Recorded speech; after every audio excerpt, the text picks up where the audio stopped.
ស្នេហ៍អូននឹងចង់តែរៀបការសន្យាចាំបងមានលុយសិនថ្លៃ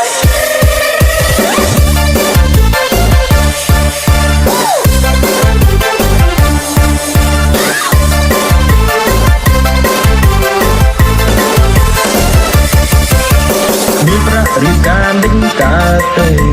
ប៉ុន្តែប៉ុនឪគាត់មានតែស្រែនឹកស្រមៃចង់ខ្លាញ់ជាអ្នកមានដែរ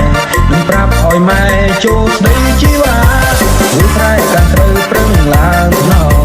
មានហប់ត្រឹមឆ្នោតមិនបាញ់វិចាដូចរត់ទៅញៀងឡានឬទៅតង់វិឡាក្រោយកាលត្រីមានច្រើនប្របីជិះសាច់គោមកពីស្រែពីហេតាគេយាយ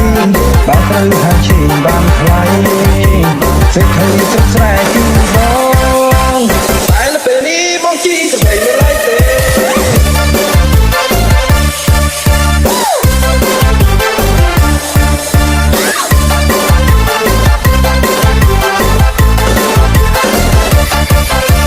មានប្រាក់រីកាដេញកើតទេ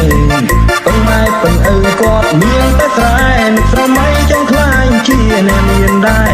នឹងប្រាប់ឲ្យម៉ែចូលស្ដីជីវ៉ាព្រោះស្រែកាន់ត្រូវប្រឹងឡើងថ្នោតមានហប់ត្រឹមឆ្នោតមិនបាញ់វិចាដូចរត់ទៅញៀងឡានឬទៅតង់វិឡាក្រោយរីកាលែងព្រៃ